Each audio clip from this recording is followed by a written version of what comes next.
Hey, what up everybody, I'm Cynical, and this is Gems of War on PS4. And today we're going to be going deeper into the Tower of Doom event for this week. The Brown Tower of Doom. So I showed you a team yesterday. It was the triple Gargoyle with the Stone Slicer. And we're going to keep using that just for a minute. And then we'll switch to a deeper team that will be able to take you even further than that team. I think that team could take you all the way if you're very careful and use Titan with barrier and everything, but eventually it falls off a little bit. Even though you got 3 gargoyles, so as long as you're using all 3 of them, you should be fine, but it could get slower and slower as you get higher and higher on the tower. So I did not want to keep using that. I want to give you more than one thing to choose from. I'm trying to look up this weapon. So I've already showed this team. I might as well let you know where to get it. But the gargoyles you just get in the underworld, if you have the underworld opened, hopefully. And throw them at the Hall of Guardians. Throw Chaos Shards at the portals in the Hall of Guardians. That'll get you gargoyles, and it's a really good troop. It's kind of like Ketris the Bull, but a cheaper version and easier to get. But what you do is you just throw your gargoyles on 2 and 4, the second enemy and the 4th enemy, and that'll give you the most damage. Because when you hit the second enemy, your splash damage is going to hit the 1st and the 3rd enemy as well, like so. And then you can finish off the 4th enemy there. And if you use attack medals or medals of seasons, it'll make your gargoyles hit even harder. And then your Stone Slicer is doing a little bit of damage, but also making purple and brown gems to fill up your team again. Alright, so Stone Slicer was a drag zum weapon. It was only available from bundles and special events. So if you don't already have it, you would have to get it in the Soul Forge when it comes around. But that's why it's important to make sure you get the weapons during the events. Like right now, there's a weapon for this Tower of Doom event. It's not the greatest weapon ever, but you never know. Just like the Stone Slicer, when it first came out, we didn't know that the Stone Slicer was going to be a good weapon that we might use in the future. But since we're getting every weapon just to make sure and play it safe, that's why I have it right now. And if you don't have it right now, that means you weren't following that rule of getting every weapon just in case. And I know it's hard because of gems. Gems are tight. But I do have a video about farming gems, and it's not exactly farming, it's like best gem practices, kind of like how to keep, how to get gems and keep gems, and like you can't farm gems really unless you go to treasure maps and do them over and over and over and over, which gets really boring. But yeah, anyway, more about the Tower of Doom. So somebody will scout the tower, they will buy a bunch of sigils and everything and potions in the shop. They'll get a bunch of turns, a bunch of potions, so they'll be really powerful and they'll have a bunch of turns. Then they'll go in the tower and they'll clear every single room. Now my guild does not do this the whole way up. They do it, some people do it, some people don't. The good scouts do it and some people don't. But I appreciate everybody that scouts, so you can't really say anything bad about it. It's kind of like, I don't know, it's a hard subject. Because they're doing you a service by scouting, but they're doing you a disservice by not hitting every room. So it's hard, because you don't want to say, oh man, you did a terrible job, you didn't hit every room, because they're using their sigils to tell you where the unlocks are. So it's hard. You can't just say like you're doing a bad job, because they're not. They're giving you something you wouldn't have otherwise. They're giving you information you wouldn't have otherwise, So it's a really hard situation. You can't really say anything. Like, I could maybe say something to the guild leader, and then he can maybe mention it like in a nice way to people.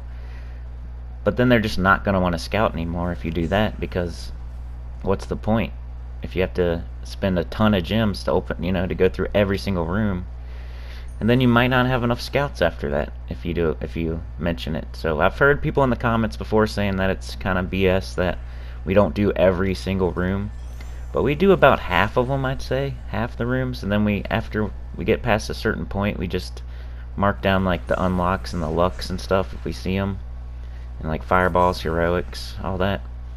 But yeah, you'll have a scout go in. They're supposed to hit every single room in the whole tower, and sometimes they'll switch out, like one person A will go up to like floor 10 and do every single room. Then they'll run out of sigils, so person B will use their path and only hit the important rooms up till room 10, and then they'll scout out from like 10 to 15, and they'll say what is in every single room from 10 to 15. Then they'll run out of sigils. Then the next person will follow their path up through follow the first person's path and the second person's path, only hitting unlocks, lucks, fireballs, heroics. Like, they don't have to hit those armors and lives and stuff like that. So, and then they scout from 15 to 20, and then the next person does from 20 to 25. But here's my deeper team that I'm using right now, kind of like a Doom Skull Spam type Mang team. So I got Mang here, easy to get. It's just brown and red mastery. You probably have it if you're over like level 200, 300, 400. So Mang, and then Glaceon, legendary troop. You should get it. It's really good troop, and was the best team of 2018 in my opinion, and is still relevant to this day. Doom Skull Spam team. And then we have Cockatrice just there for extra protection, extra brown gems, using yellow, just to be more diverse and help mana generate and protect by entangling and draining. And then we have King Bloodhammer, who I was confused with yesterday. I think I was a little bit, I don't know, I was a little confused. Not confused, but probably tired and half asleep. I kept on saying King Highforge or something, and that troop is totally irrelevant and doesn't matter. It's King Bloodhammer that I was thinking of, probably. King Bloodhammer is a good troop. King Highforge is not a good troop. And his name is not High King Highforge or whatever the heck I was saying. The other thing is that Lasher troop that we got this week is a little bit better than I thought it was. And, for lower level, mid, low end to low mid to mid players, I'd say. Maybe even high mid. I don't know. But it hits 6 random troops, so that's a lot of damage for a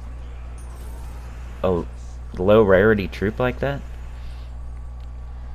So I probably underestimated it a tad, but it could be, it's not something I'm gonna use, I don't think. But I could see a low level player using like 3 of them in a Mountain Crusher or something, and going crazy with it. Get all 3 of them up and hit 18 times, for like a bunch of damage, like 300 damage. Alright, so this is just your typical Skull Spam team. If you need more information on it, check out my best team of 2018 video. It's one of my top 10 most popular videos, I think. It's actually the video that got me rolling to 1,000 subscribers, I think.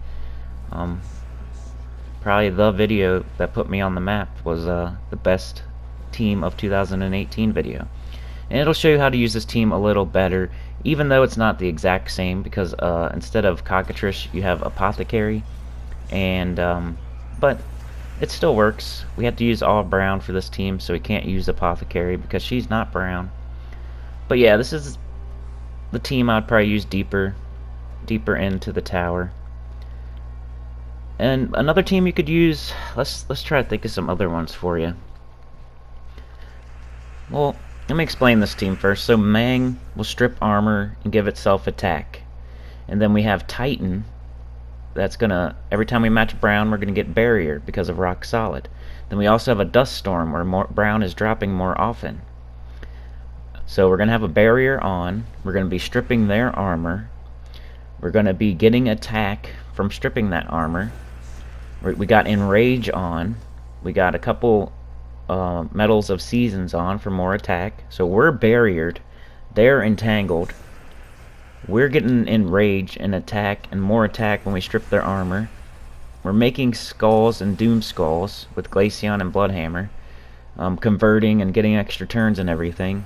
So that's basically the team. You strip them, you gain attack, and then you make skulls with Glaceon and Bloodhammer, and you make sure that you have alignment.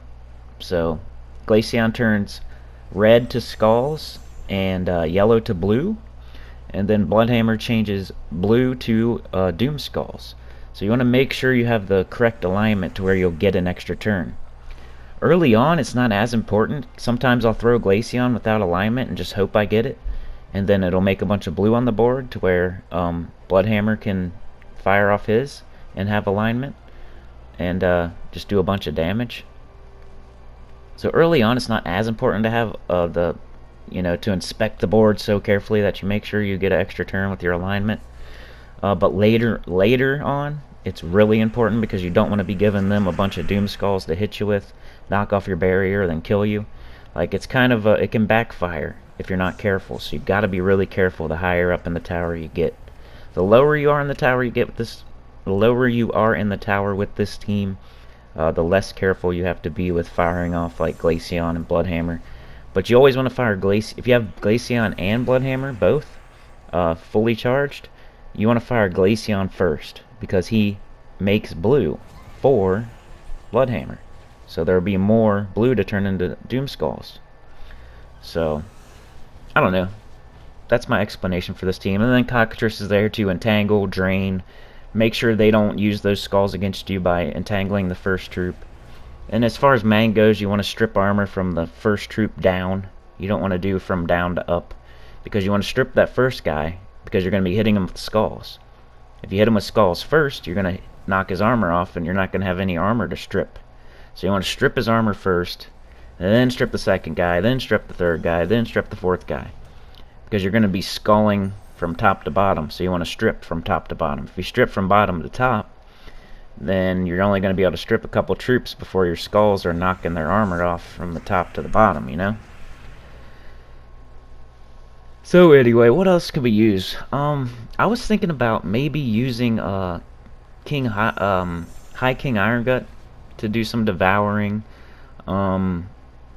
Even the Great Maul. Have you guys ever used the Great Maul? It's a legendary troop. It has one guaranteed devour, but what you do is you put him in your first slot, and then he gets that guaranteed devour on one of their first three troops. And then he's a really big tank because he just devoured. He got a bunch of armor, attack, health, everything. He can't do it again. But then in your second slot you have your like Earth's Fury or Trickster Shot. So you're using your Earth's Fury. You're giving your Great Maul more attack, even more attack with your Earth's Fury by stripping armor on the next three enemies. And then maybe down in your third and fourth slot you have something that's going to make brown or red, more brown or red for you. And maybe another troop that can do some attacking or something like that. A long time ago, I'm trying to help like newer players that are maybe upper mid game or something. Because I'm like lower end game. So I used to be upper mid game, now I'm lower end game. The Great Maul was awesome. Like, nobody used it, and I would use it, and then they would be like, how did you get so far? Because I was like on floor 26 or 27 or something, and I was scouting and everything, and I was like, in my guild I'm not like exactly the highest level player. I'm like level 1225 or something, 226, and they're all like level 1300, 1400, 1500, and I was scouting. And this was like when I first got into the guild. I was scouting like up on floor 20 something, and they're like, whoa, what are you using? You're only level 1200. We're level 13, 14, 1500, and you're scouting? I'm like, yeah, I'm using the Great Maul. They're like, the Great Maul?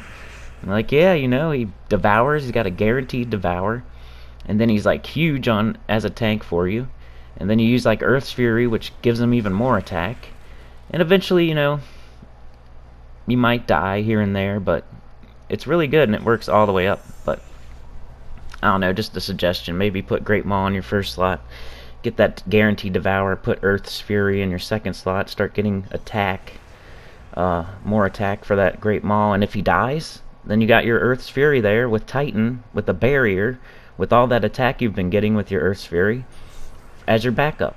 And then for your third and fourth slot, you know, a mana generator, some sort of brown or red mana generator, and then maybe in your last slot some sort of a extra damage there just in case.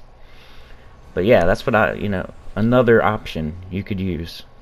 Then of course there's Ketris, which would just be the upgrade to the Gargoyles. You could just do Mountain Crusher with 3 Gargoyles, or Mountain Crusher with a couple Ketrises. You could do Yasmin's Pride with a couple Ketrises, and like a Cockatrice or something, I don't know. But yeah, those are some more options for you. This team's been working fine for me. Check out that best team of 2018 video, and it'll give you more information on it. But yeah, this is what I've been using up, on halfway through the tower. So like, share, subscribe. Hope y'all got something out of this. And I'll see y'all next time. Comment below. Remember to hit like. Peace.